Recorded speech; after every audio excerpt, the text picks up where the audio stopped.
I had been married to Marcus for 6 years. The words he uttered most frequently were, "This is a strategic alliance."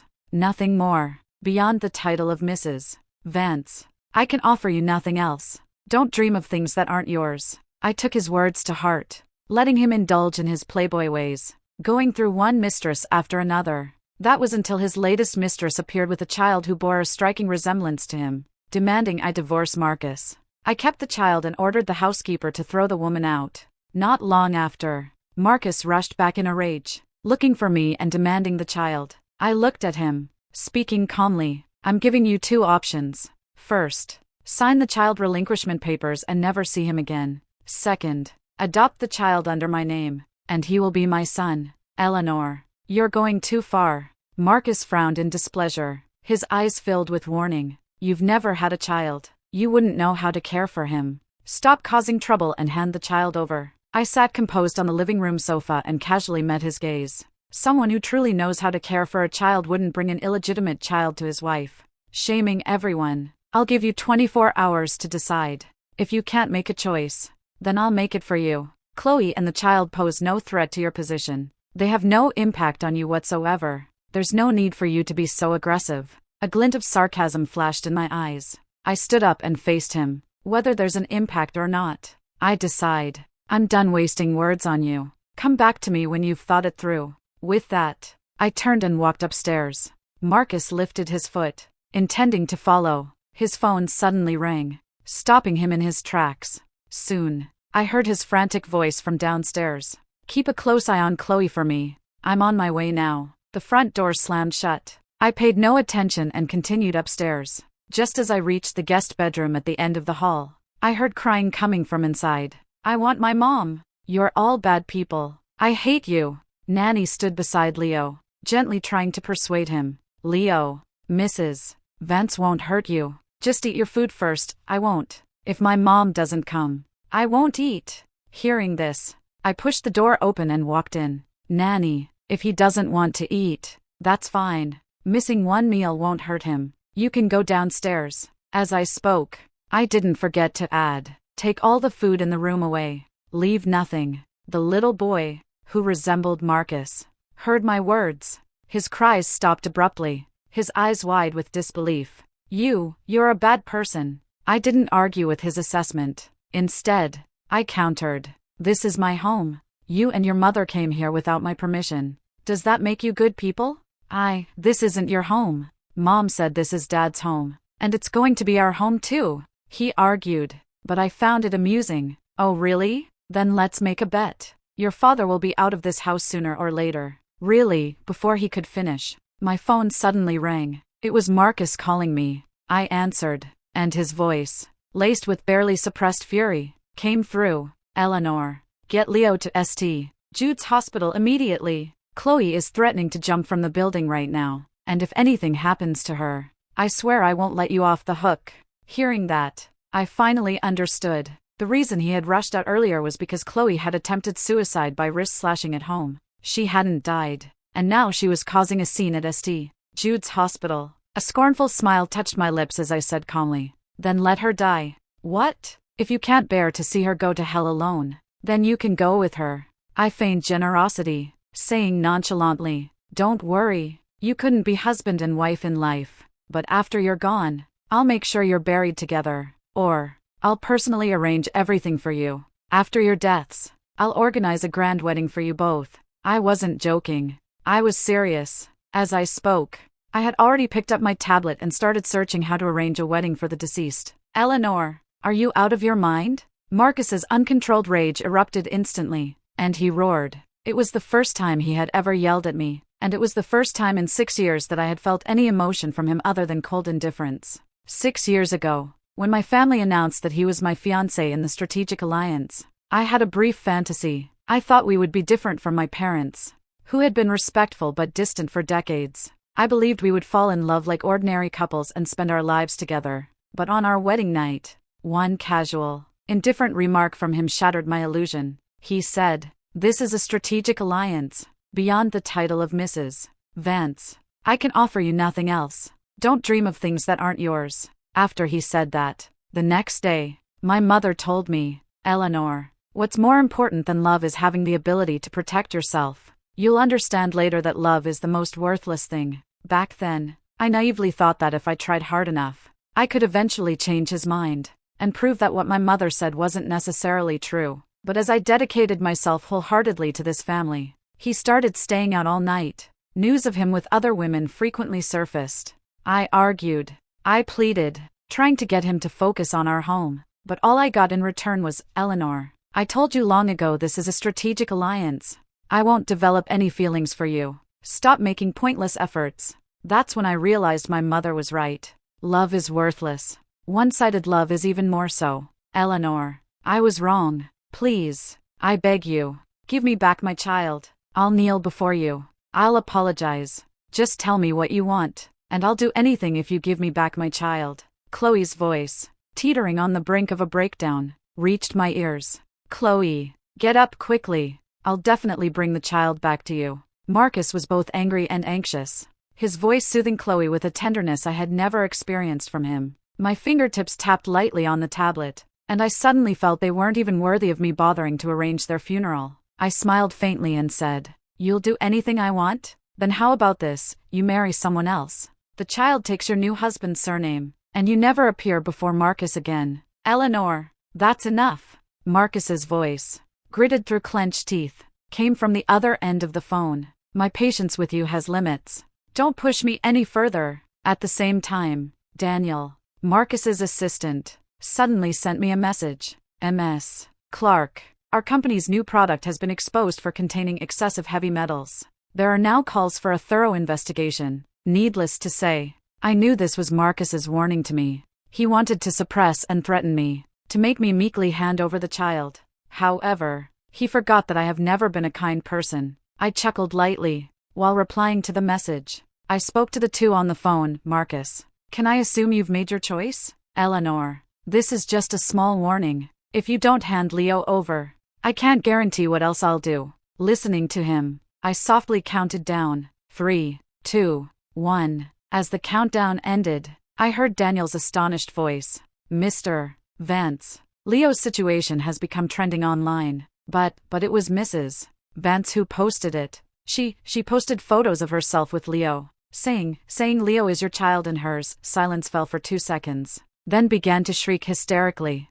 "Marcus, she's lying. Leo is my child. Bring him back to me. I want my child." After completing the task, I hung up the phone and went to Clark to deal with the immediate issue. By the time I finished, Sophia, who had seen the news report, called me. I answered, and she launched into a furious tirade. "Eleanor, why would you claim Marcus's illegitimate child? Rushing to be a stepmother. You're completely insane." I wasn't insane. That's precisely why I claimed Leo. No matter what, he was Marcus's son and possessed inheritance rights. If I continued to let things be, and Marcus died someday, his assets would not only be divided with Leo but also with Chloe, and I, as the wife who had been with him for 6 years without children, might end up with less property than them. For ordinary people, marriage is about love, but my marriage with Marcus, from the very beginning, was driven by self-interest. So, naturally, I had to secure the highest possible gain for myself.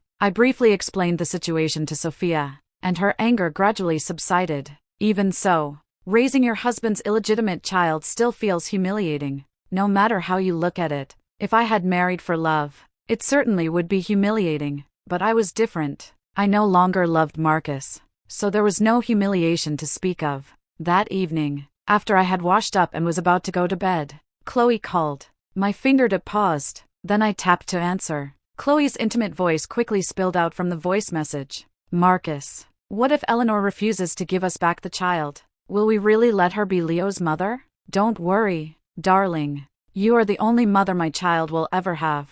No one else has the right to be his mother but you." Marcus's voice, thick with emotion, rose and fell. It didn't take much imagination to know what the two in the voice message were doing. I smiled silently and dialed the emergency line. "Hello, I'm reporting an illicit transaction taking place at St. Jude's Hospital, under my real name." I accurately provided Chloe's hospital and room number. After reporting, I contacted a media reporter I frequently worked with. Before long, a trending news report quickly topped the charts across all major platforms. Its headline read, Vance CEO caught in late-night rendezvous with mistress at St. Jude's Hospital. The accompanying photos showed Marcus and Chloe being led into a police car by law enforcement officers. Seeing this, I found Marcus's chat screen. I asked him, "Today is our 6-year wedding anniversary. This is my anniversary gift to you. Do you like it?" Immediately, Marcus called back, satisfied. I simply put my phone on silent and lay down to sleep.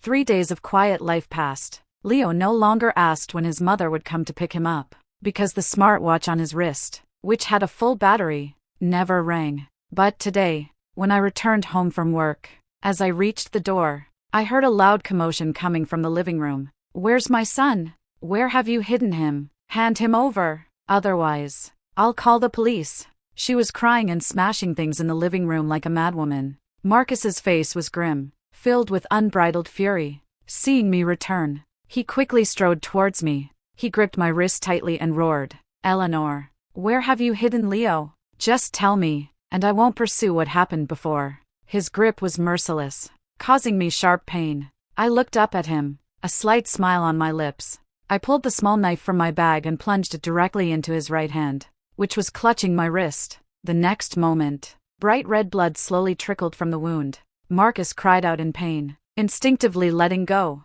Veins bulged on his forehead from the pain, and his eyes glowed crimson as he looked at me. I was unmoved, gazing at the dripping blade. I slowly smiled and spoke. "You want to know? Then beg me. If you beg me, I'll tell you." Chloe, furious, was about to rush over and hit me. Hearing my words, she fell to her knees, pleading humbly, "Ms. Clark, I truly know I was wrong. I shouldn't have brought the child here. Please, give me back my child." She knelt before me, and I looked down at her. It was then I noticed faint, suggestive red marks on her pale neck. Seeing me pause, Chloe said triumphantly, in a voice only we two could hear, "Do you think you can steal Leo and steal Marcus too? Let me tell you, I'm still young, and I can have more children. Even if you don't give Leo back, I can still bear another son for Marcus. But you, Eleanor, after 6 years of marriage to Marcus, you don't even have one child. As a woman, you're quite a sad figure." She didn't know it wasn't that I couldn't have children. It was that I didn't want to. I didn't want my child to be born into a cold family devoid of a father's love. Even more, I didn't want my child to walk my path, endure 20 years in a cold, unfeeling home, then sacrifice their own life for a strategic alliance. I smiled, slowly crouching down in front of her. I looked at her coldly. "Is that so?" Chloe smiled triumphantly, opening her mouth to say more. But before she could speak, the blood-stained knife in my hand plunged violently into her lower abdomen. "Thank you for reminding me," I smiled, twisting the blade, and the triumph vanished from Chloe's face. Only terror and unbearable agony remained. "Chloe!" Marcus's eyes widened in disbelief. He stumbled towards her, crying, "Eleanor, are you really insane? Do you know that what you're doing could kill someone?" He roared at me, then turned, his face filled with panic, and carefully lifted her. "Chloe, you'll be okay. I'm taking you to St. Jude's Hospital now. With me here. Chloe, don't be scared. Marcus, I'm in so much pain. Am I going to die?" Chloe's face was deathly pale, her lips drained of color, as she asked faintly, "No, you'll be fine. Our son is still waiting for us. I'm taking you to St. Jude's Hospital now. Don't be afraid. Chloe, I'm here." His familiar words made me lose myself for a moment. A childish voice flashed in my mind. "Eleanor, with Marcus here, you'll be fine. I haven't married you yet, so you'll definitely be okay." At that time, Marcus was 10, and I was 8. My father took me to his house to discuss business. I was playing with Marcus in the yard but accidentally fell from a tree. My whole body ached, making it hard to breathe, as he carried me on his back. I genuinely thought I was dying and cried uncontrollably. Marcus cried as he struggled to carry me home, comforting me with a choked voice. From then on, he visited me at St. Jude's Hospital every day. He brought me various beautiful comic books and delicious snacks. Once, he even stole his parents' wedding rings. With a flushed face, he confessed to me, "Eleanor, it was partly my fault you fell from the tree this time. Even though we're young, I promise you, I'll marry you and take responsibility for you someday." My thoughts returned, and Marcus had already run to the door. carrying Chloe. He stood there, his eyes filled with hatred as he looked at me. He gritted his teeth and said, "Eleanor, even if I lose everything, I will divorce you. I can't tolerate a madwoman like you for one more day." His words left me completely unperturbed. I responded with a triumphant laugh. "Is that so? Then sign these divorce papers, surrendering everything now, or you can go die with her. I'll keep my word and make you an afterlife couple that even ghosts will envy. Marcus, the choice is yours. Which one will you pick?" Marcus didn't answer me. He left with Chloe, but a second after he left, Leo slowly walked out of the kitchen, while was causing a scene in the living room. He had been waiting in the kitchen. His gaze was fixed on his smartwatch. He longed for someone to call the watch, which hadn't rung in a long time. However, from beginning to end, he only heard Chloe's cries from the living room, Aunt's gentle comforting words to her. Not one of them thought to call him. He saw the watch's GPS location on my phone. Seeing him walk out, a flicker of surprise crossed my eyes, quickly replaced by calm. "Didn't you hear her calling for you? Why didn't you come out?" Leo let his disappointed tears well up in his eyes, biting his lips stubbornly. After a long moment, he spoke with a choked voice. "She wasn't really looking for me. She just wanted to get Dad's attention." Hearing that, my heart stirred for a few seconds. When I was little, my mother, to get my father's attention and make him come home, would intentionally feed me spoiled food. When I got a stomachache, she would pretend not to know anything. Crying, she would call him, asking him to come home and take me to the doctor. She would also deliberately make me take cold showers, causing me to get a high fever and pneumonia. That way, my father would spend more time at home. Leo was a sacrifice on Chloe's path to pursue love. "Leo, unless something unforeseen happens, your mother will only ever have you as a son. Do you want to go back with her?" He lowered his head and remained silent for a long time, then cautiously tugged at my sleeve. "Aunt, you're a good person, right?" Soon, Chloe was diagnosed with severe uterine damage. She could never get pregnant again. She started causing a scene once more, insisting on seeing Leo. Marcus, with no other choice, had to come home to negotiate with me. "What will it take for you to give Leo back to Chloe?" He paused for a moment, a look of frustrated helplessness on his face. "If you really like children, we can have one of our own." Hearing that, I couldn't help but laugh. "Me? Have your child? Are you worthy?" We hadn't had marital intimacy for a long time. It wasn't that he didn't want to, it was that I didn't want to. I found it repulsive. So, every night when he came home, I would find various excuses to refuse him. "Eleanor." He suppressed his anger, a warning in his voice. I slowly set down my coffee cup and raised an eyebrow at him. "Weren't you being so tough? Willing to give up everything just to divorce me?" I took out the prepared divorce papers and pushed them towards him. "Sign it. After this, we'll have no connection whatsoever." What he had said that day was spoken in a moment of anger. He regretted it the second he walked out the door. He couldn't bear to give up his prosperous life. He deliberately avoided the papers on the coffee table, lowering his stance, trying to negotiate. "Eleanor, there's still room for us to talk. If you don't like them, I can send them away. They'll never appear before you again. This is my biggest concession." I knew what he meant. He wanted me not to push my luck. But if they were sent away, they wouldn't be dead. They could still come back and contend for the family fortune later. "No, we can still negotiate." I stood up, my eyes gleaming with excitement, and slowly approached him. Before I could react, the knife in my hand had already plunged into his abdomen. Watching the blood drip from the blade's entry point, spreading like red plum blossoms on the floor, the smile on my lips deepened. "For example, we can negotiate when you're going to die." "You?" Marcus's face instantly contorted. The intense pain forced him to bend over. I quickly pulled out the small knife, and blood splattered, landing on my white dress.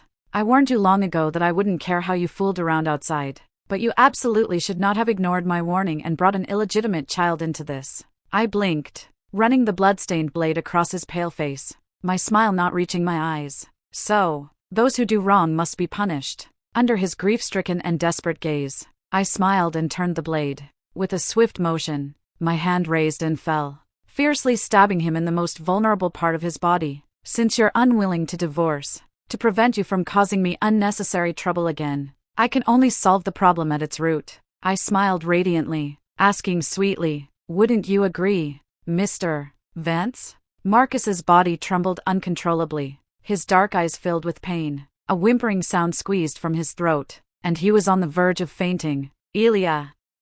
Eleanor. You, watching the blood from his wound spread like red plum blossoms. My eyes sparkled with excitement as I asked innocently. Chloe is still in St. Jude's Hospital, right? Do you need me to arrange for you two to be in the same room? You couldn't be husband and wife, but being hospital roommates isn't bad at all. He didn't have time to speak before he fainted. I took his silence as agreement to the suggestion. I kindly arranged for him to be in Chloe's hospital room, as I was accompanying the unconscious Marcus to St. Jude's Hospital with the doctors. Chloe, seeing me, went wild.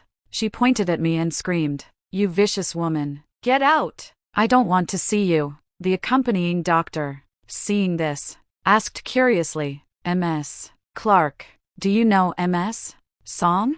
I nodded, not at all evasive. "Yes, I know her. She's the mistress who bore children for my husband." With those words, the air around us instantly froze. The doctors' and nurses' faces changed like a multicolored palette. Chloe's face flushed red with anger, and she lunged at me like a madwoman. "Eleanor, go to hell!" Before she could reach me, I kicked her. Chloe couldn't dodge in time. I kicked her directly in her still unhealed lower abdomen. In an instant, she fell to the ground, clutching her bleeding abdomen and wailing in agony. A hint of scorn flickered in my eyes.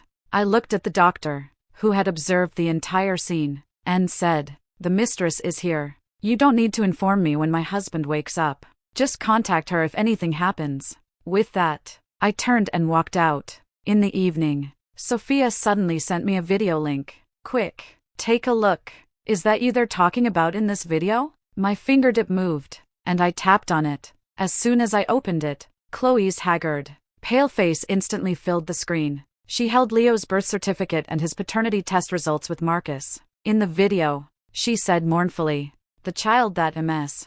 Clark of Clark mentioned is actually my child. His name is Leo. He's 4 years old this year, and he's the child I painstakingly gave birth to." As she spoke, she held up printed photos to the live stream. In the photos, purplish-red bruises crisscrossed Leo's body. There were long, mottled whip marks and deep crescent-shaped indentations from fingernails. Tears silently streamed from her eyes, filled with sorrow over the child's plight. Yet, she eloquently and emotionally spoke of the hardships of raising a child alone. This prompted online users who watched the video to comment, "This is utterly inhuman. A single mother raising a child is already so hard, and after raising him for 4 years, she snatches him away and tortures him like this.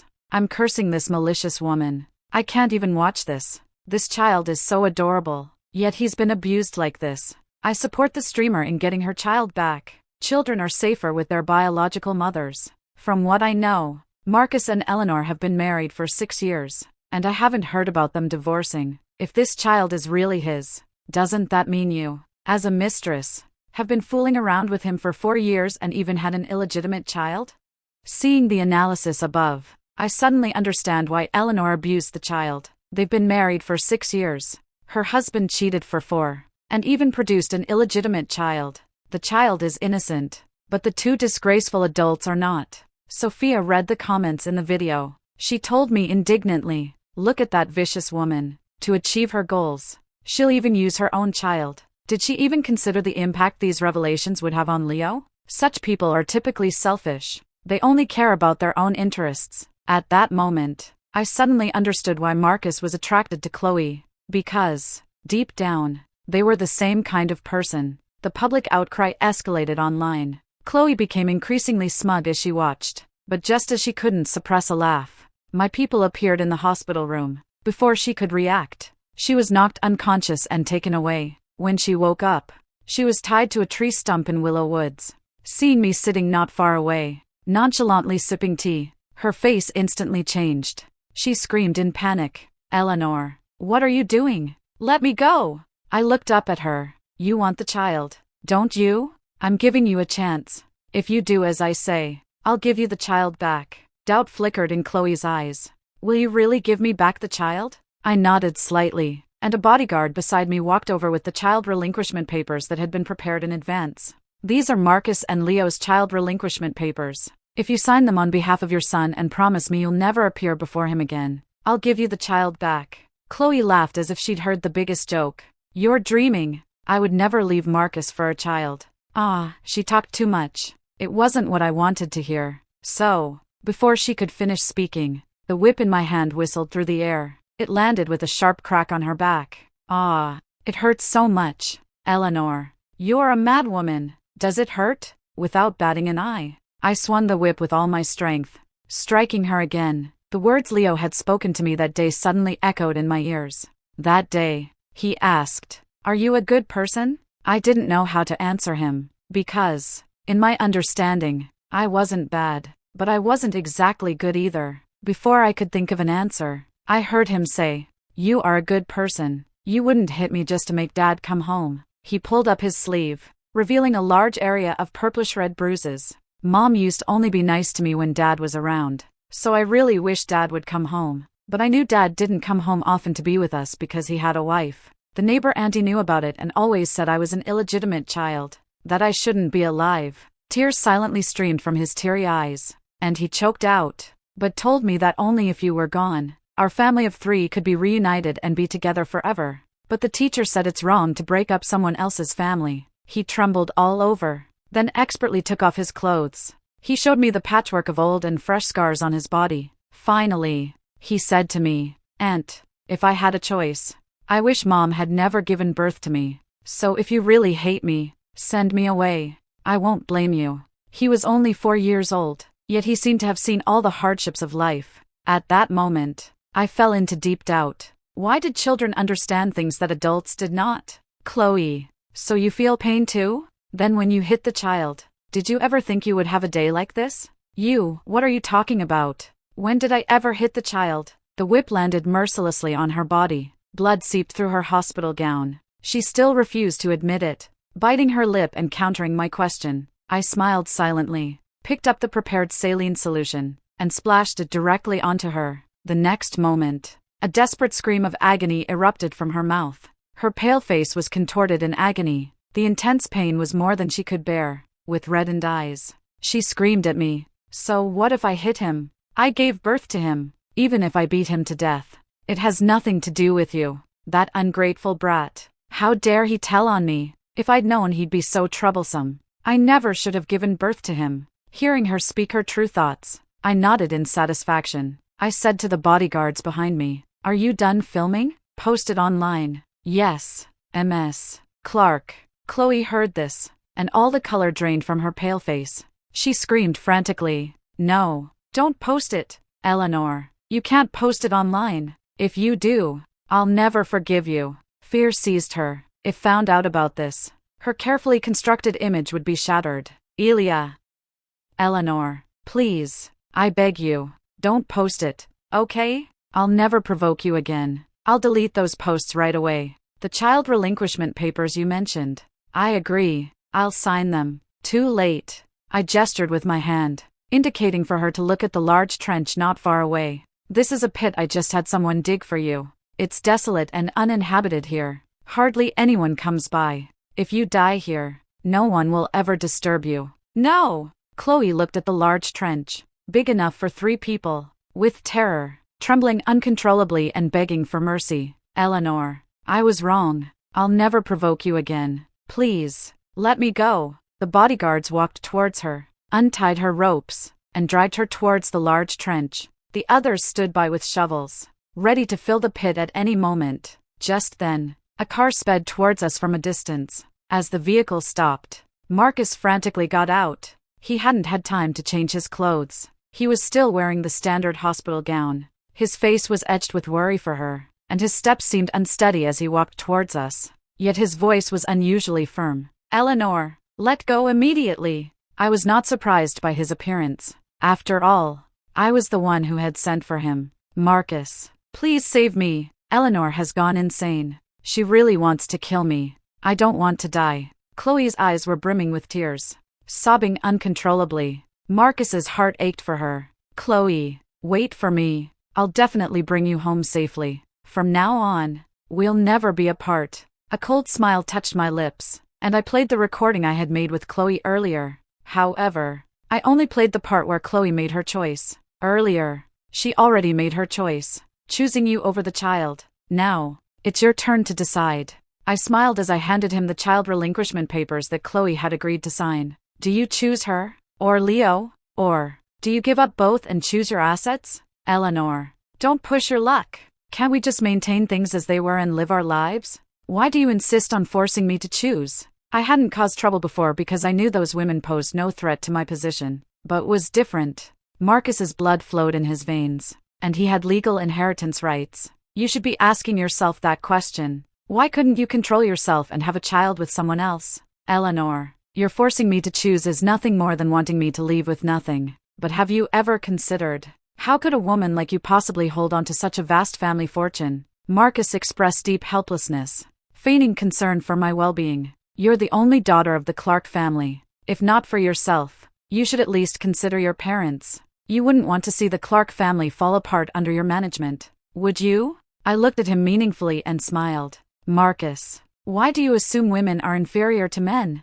Since I was old enough to understand, my father had trained me as his successor. My knowledge, my experiences, were no less than Marcus's, and when I was out, everyone I met addressed me as Ms. Clark, not Vance. I didn't need to rely on any of the Vance family's luster. I shine on my own. Marcus's eyes flickered with resentment as he heard my words. Eleanor, do you know why I liked Chloe? Because you're too strong. You can do everything perfectly, but you never considered whether doing so would cause problems for others. What I needed was a thoughtful and gentle Mrs. Vance, not some damn Ms. Clark businesswoman. Hearing that, I was momentarily lost in thought. I suddenly remembered that after our engagement, our two families met for dinner. After the meal, Marcus had once asked me, Eleanor, would you be willing to resign from Clark for me and focus on being my wife? At that time, I remained silent. A hint of displeasure flashed in his eyes. Eleanor, if both of us focus solely on our careers, what about our home? For family harmony, one of us is bound to make sacrifices. Don't worry, if you lose your job, I'll support you. Once we've had enough time for ourselves as a couple, we'll have a child, so you won't be bored at home. I saw his seriousness, confirming he wasn't joking. I curiously retorted, if one person truly needs to make a sacrifice, why can't it be you? After I asked that, he didn't reply, turning silently to leave. I didn't dwell on it, pushing it out of my mind, never thinking of it again. Unexpectedly, here we are now. He brought it up again. Eleanor, now I don't need you to sacrifice anything for me. You can continue to be Ms. Clark. I won't interfere. Chloe won't threaten your position. What's yours is yours. Wait, Marcus. What do you mean by that? Didn't you say you'd discuss the divorce with her, marry me, and reunite us as a family of three? Chloe sensed something was wrong. She shrieked furiously. Speak up, Marcus. You bastard. Were you lying when you said you'd marry me? Chloe struggled, trying to break free from the bodyguard's grasp. I waved my hand, and the bodyguard, understanding my meaning, released her. The next moment, Chloe abruptly ran over. She lunged at him, punching and kicking him in a complete breakdown. Crying, she said, You bastard, I bore you a son, and because of you, I completely lost the right to be a mother. Yet you don't want to marry me? Are you even human? Marcus's wounds hadn't healed yet, and her blows caused him stinging pain. I watched the unfolding drama. I found the video I had just filmed and handed it to Marcus. With a faint smile, I asked him, Is this the devoted wife and mother you wanted? In the video, Chloe's face was contorted with malice. When she talked about hitting Leo, there wasn't a trace of regret in her eyes. Marcus was dumbfounded. He couldn't believe it. Chloe would do such a thing. Is what you're saying true? His eyes were bloodshot as he gritted his teeth, retorting to Chloe. At this point, her earlier fury was gone. Her face was full of guilt, and she kept backing away. You let me explain. I did all this because of you. If you had given me a sense of security, why would I have done such a thing to the child? Shut up, you venomous woman. I truly misjudged you before. From now on, I forbid you from coming even one step near Leo. I didn't have time to get entangled with them. I pulled out the divorce papers and handed them to him. When you two are done arguing, remember to sign one of these agreements. Otherwise, today is just the beginning. I wanted them dead, but I couldn't destroy myself for their sake. They weren't worth it. With those words, I turned and left with my people, not looking back. After that day, I sent Leo to stay with Mr. and Mrs. Vance, who lived overseas. Neither nor Chloe was a fit parent. The child wasn't suited to stay with them. But when I returned stateside, Sophia suddenly told me, while you were flying back, Marcus and Chloe were in a car accident. The car plunged directly off the bridge, and by the time they were recovered, both were deceased. Chloe had posted a video online without Marcus's consent. As a result, the corporate PR team couldn't handle it in time. The public outcry escalated, causing the company's stock to plummet. Wall was swamped with work over this matter. Chloe continued to hound him, apologizing and demanding he legitimize their relationship. On the day of the car accident, Marcus was so furious he decided to send her overseas. Chloe refused to leave, and out of spite, she tried to grab the steering wheel. Just then, an out-of-control car sped towards them. They couldn't swerve in time, and the car, with them inside, was hit and plunged directly off the bridge. After hearing the full account, seeing my silence, she asked curiously, "They're gone, but they left you with a child. What will you do now?" I gathered my thoughts. I said calmly, "He has his grandparents. I don't need to worry about him." Then, a memory flashed through my mind from when I left overseas. Leo stood between Mr. and Mrs. Vance, shyly waving both hands at me. "Aunt, have a safe trip, and thank you." I didn't reply, turning away. Thank you for watching this video. If you have any thoughts about this story, feel free to share them in the comments section. Here is Roses and Love, sharing stories about marriage and women every day. See you tomorrow.